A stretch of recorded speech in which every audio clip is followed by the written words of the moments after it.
বাড়ির সন্তান অবাধ্য, সেই অবাধ্য সন্তানকে 2026 সালে কি করে বাধ্য করবেন?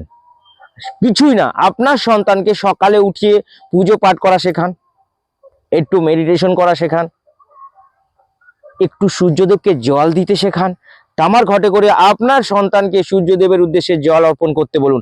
আপনার সন্তান 2026 সালে পড়াশোনায় ভালো হবে, চাকরি বাকরি পাবে, যে কোনো কাজে সাকসেস হবে এবং উপর লেভেল অবধি যেতে পারবে, যা চাইবে তাই হবে।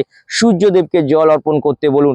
কিভাবে জল অর্পণ করবেন আগের ভিডিওগুলোতে দেওয়া আছে এবং পরের ভিডিওগুলো দেখলে আপনারা বুঝতে পারবেন 2026 সাল আপনার সন্তানের জন্য কত কিছু দীপক শাস্তি নিয়ে দিচ্ছে। তো ভালোভাবেই একটা কথা বলছি যে আপনারা যদি মানেন তাহলে আপনাদের ভালো, আমি দিচ্ছি আপনাদের ভালো বা মঙ্গলার্থে। কারণ আমি যেখানে এসেছি এই সন্তান প্রবলেম ছিল, তার পরিবারের বয়স্কদের নিয়ে প্রবলেম ছিল এবং নানা রকম একটু উল্টোপাল্টা আওয়াজ, ভূত পেতের আওয়াজ ছিল, সেই জন্যই এইখানে এসেছি। আপনারা বুঝতে পারছেন, ভিউটা দেখলে বুঝতেই পারবেন।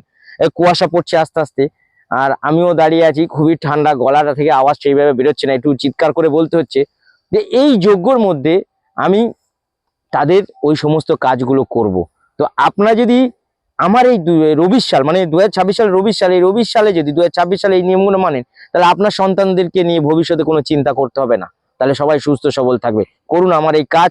পরের ভিউগুলো বা পরের ভিডিওগুলো বা আগের ভিডিওগুলো দেখুন, তাহলে আপনারা আরো অনেক বুঝতে পারবেন। ভালো থাকুন, সুস্থ থাকুন, নমস্কার।